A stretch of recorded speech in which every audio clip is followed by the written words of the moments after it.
आइए अब मांडर का रुख करते हैं। हमारे सहयोगी राकेश हमारे साथ लाइव जुड़े हुए। राकेश, क्या कुछ हलचल मांडर में देखने को मिल रहा है?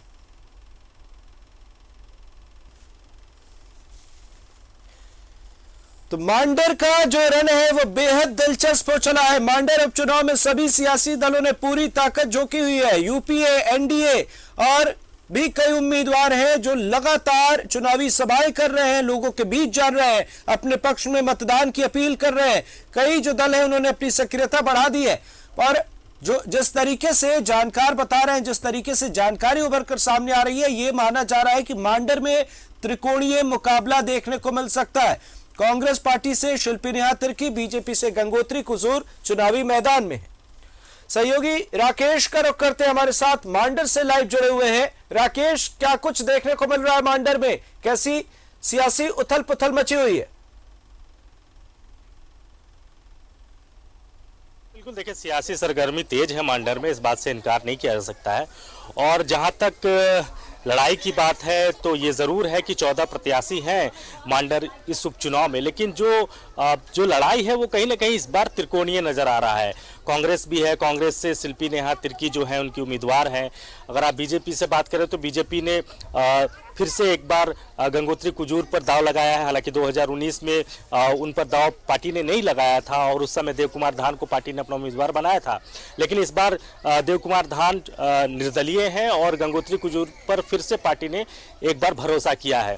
तो जो पहले जो लड़ाई बताई जा रही थी और जिस तरीके का मिजाज मांडर का रहा है, आमतौर पर कांग्रेस और बीजेपी के बीच ही अक्सर लड़ाई रही है, या फिर निर्दलीय के तौर पर जब भी बंधु तिर्की लड़े हैं तो वो लड़ाई में रहे हैं।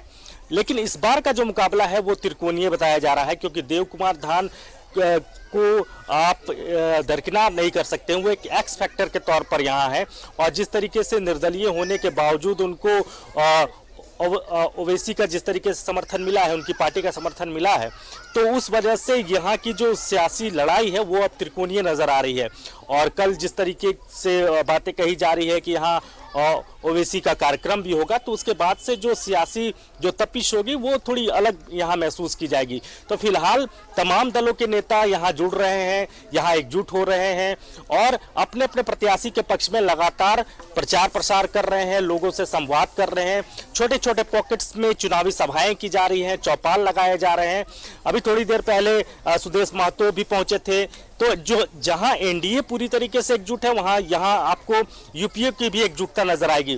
तो और जो खबरें हैं कि 20 तारीख को मुख्यमंत्री का भी यहाँ कार्यक्रम होना है, तो हर तरह से कोशिशें की जा रही है।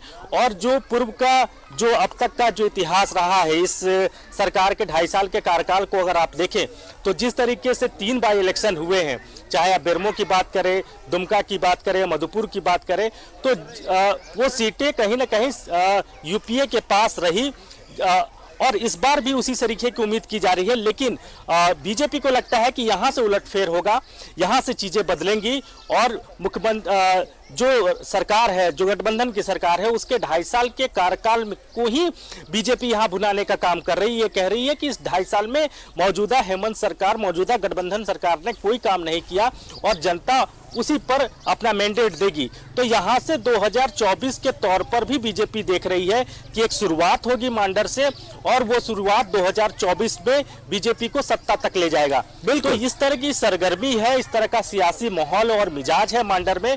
लेकिन ये देखना होगा कि ऊंट किस करवट बैठता है।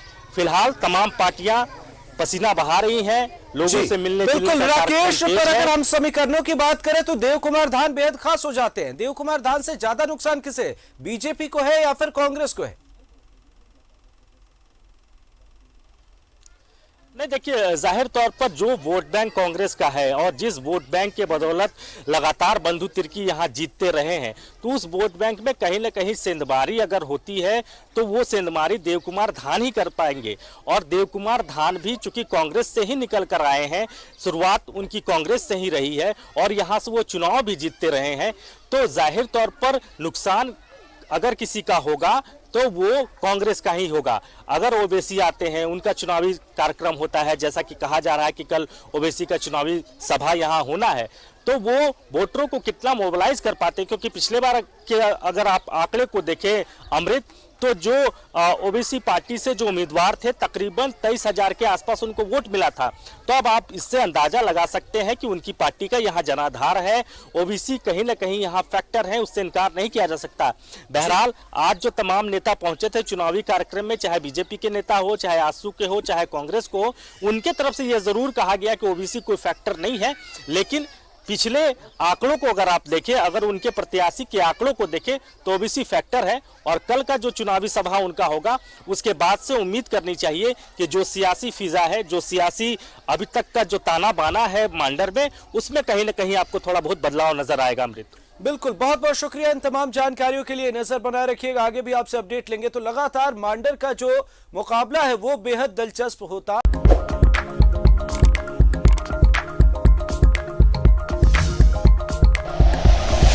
Like and share videos, subscribe करें हमारा चैनल और प्रेस करें बेल आइकॉन। न्यूज़ 11 भारत, सच है तो दिखेगा।